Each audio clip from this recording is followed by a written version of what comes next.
Alright guys, it's your boy, it's Matt. Welcome back to another video. Today we're going to be talking about Misfits 22. Darren versus Luke Rockhold. Tony Ferguson versus Papi. And yeah, let's just get straight into it. Before we get into the video, guys, like and subscribe. That's the most important thing. Like the video so we can get the likes up. Subscribe to the channel. Alright, let's get into the video. So we have a few fights from the undercard. Demi Sims won her fight. Jahan Ingram, he won his fight. Carla Jade, still the champ, won her fight. And Amir Anderson, still doing his thing. He won his fight. Raheem Pardesi, he made Amadeus Ferrari quit, which is pretty crazy. I'm not gonna lie. And then we get into the main card. Chase Damore versus, how do you even say his name? Nathan Marcon. Chase beat him through a doctor stoppage. Honestly, I thought it was pretty fair. The guy wasn't really doing much, and Chase is still the heavyweight champ. So on there, Ty Mitchell won his fight by split decision. I don't even know what to say about that. I'm not gonna lie. It was a pretty different fight, but it is what it is. Joey Essex, Numerio, and I don't even know. There was no like technique. Or there wasn't any, like, it was just a slugfest, and it was just basically two guys fighting for the first time and getting tired and then just slugging it out. And Joey Essex won by split decision. Could have been a draw at that point. Now we're getting into the main reason why Misfits 22 was so watched was the first MMA fight that they had. Dylan Dennis versus Warren Spencer. Now, Warren Spencer's fought before. I don't know how many times. I don't even know how many times he's won. But Dylan Dennis, well-known MMA fighter. It's a well-known personality in the space. He is a world champion, high-level jiu-jitsu grappler. So this was like the first MMA fight that Misfits was putting on. So this was pretty cool. And then usually with the grappler, you don't want to go in and initiate the clinch. With this fight, it wasn't even a fight. It was 15 seconds.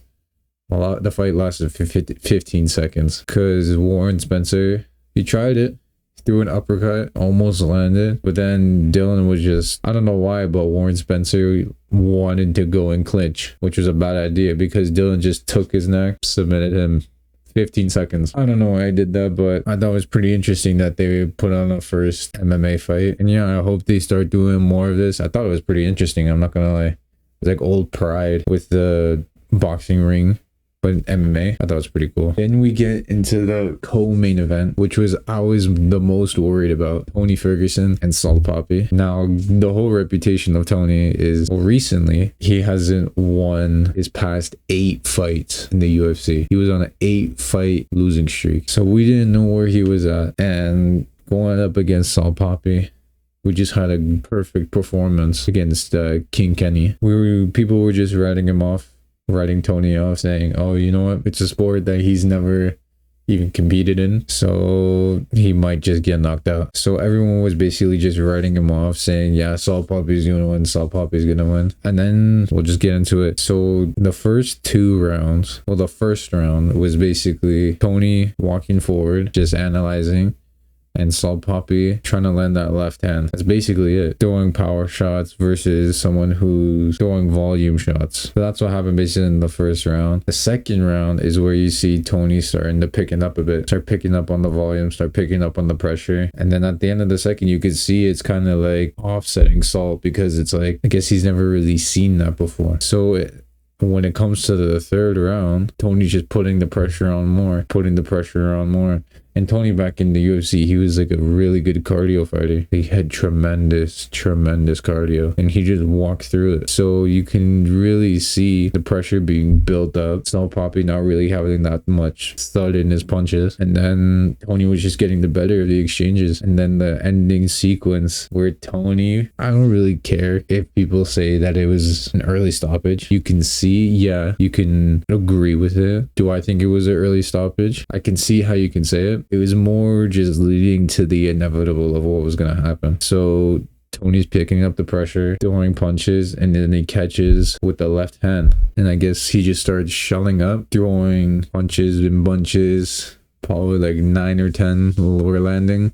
And then the ref came in and stopped the fight. And Tony won. Tony won. And when I saw that, I couldn't watch the fight live. I was like, wow, this guy really won again. You can see it in his expression and in his face when he fell to his knees. He needed it. And as a Tony fan, I thought it was just great. So what's next? I'm not sure. I'm not sure what's next. I think Soul Papi really needs to do a lot of basic stuff because he's still making those same mistakes of just relying on one shot. And yes, he's getting better, but he has to like switch up the arsenal. He has to switch up his tactics because he can't just rely on just the countering. He has to throw the jab more. He has to set up these punches. He has to, instead of shelling up, going like that, use some head movement to at least show that yes, you're still okay.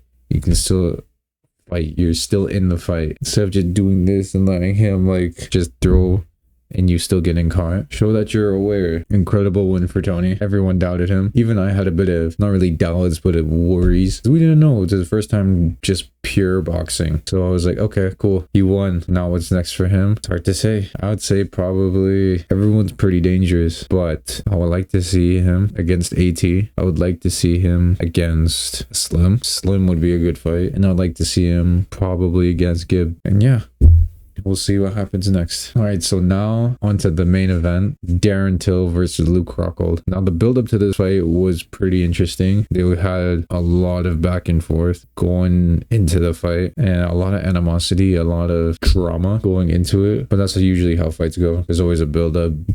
There's always trash talking, there's always all that. But going into this fight, I was like, this will be a pretty interesting fight. I don't know how Luke was gonna do. Again, he did bare knuckle. He was an MMA champ, but we'd have to see how he would do. So coming into this fight, I was leaning to more towards Darren Till just because of the experience, but then he just destroyed Luke Rockhold. So starting off in round one, Luke actually started strong. He's actually tagging Darren Till with some pretty nice jabs. He was throwing not really a lot of combos, but he was just gauging him, seeing what's happening. So in the first half of the first round, Luke Rockhold was actually scoring points. Yeah, Darren Till would throw a left hand, but Luke would get out of the way. He landed a few, and then Luke would just get back on the jab and just move around. And then the last 10 seconds of the round, Darren Till just drops him with the perfect left hand right on the jaw. And I was like, wow, Luke is in trouble. Luke is in actual real trouble because the way he got hit, it's like he saw it, but he just didn't do anything to get out of the way of it. Because you can see like this, and then when he throws, instead of like going like that or moving or sliding, puts his arm out like that and he still gets caught. And I was like, wow, the last 10 seconds is crazy. So then in round two, same thing. So Darren Till's building off this knockdown that he just had in the first round, and he's just building the pressure up, throwing more punches, throwing more feints to the body, to the head, and then he hurts Luke again, which is weird because I think his glove touched, and when your glove touches the ground on the floor, ruled a knockdown, but it wasn't. The ref was like, no, continue, whatever. And then it was just more of the same. Darren Till just showing Luke Rockhold the difference in power and the difference in like fight IQ and technique. Then the third round comes in, and then that's where the finish came. Darren Till locks him up in the corner, throws a flurry of punches, and then when Luke thinks Darren Till's about to finish, he drops his guard at the perfect time, and Darren Till just lands the nuclear bomb of a left hand, holds him backward like a lawn chair, and that's it. And that's the fight. Now, I expected Darren to win. I did expect a bit more of a back and forth just because of Luke Rockhold's stature. I thought he would at least put up a different kind of fight, but Darren Till, I would say probably one of the best knockouts in crossover boxing, probably like top 5, because that was just perfect in the way that Luke Rockhold just went out, instant knockout. Now what do you do next? Luke Rockhold already said that he's retiring from fighting because he is 40, and after a loss like that, he shouldn't be fighting no more. For Darren, there's a lot of options. Of course, there's gonna be the 2 big names, Jake Paul, KSI. But what about anyone else? Because they're currently in the Bridgerweight division, which is between cruiser and heavyweight. So what do you do? I don't know, because there's not really anyone in that weight class, but we'll see. Whenever Darren Till's fighting, I'm gonna watch. I'm gonna tune in because that guy knows how to fight. He knows how to fight. He knows how to sell a fight, and he knows how to show up for a fight. He's 4-0 when he came from MMA into pure boxing. He's 4-0. He's just dominated. So I want to see more of Darren Till. After that, you can make a good argument that he is probably the best crossover fighter right now in terms of skill. Pure skill and ability could be Darren Till. Now, when it comes to resume, of course, there's still going to be like names that he can fight, and to really solidify where he is right now. Tommy Fury, he can fight. KSI, he can fight. Jake Paul, he can fight. There's a lot of names that he can fight, but right now, he's just climbing. He's gonna probably still use this momentum to make even bigger fights. All right, so that was basically it. Misfits 22. Hopefully we get an announcement for Misfits 23.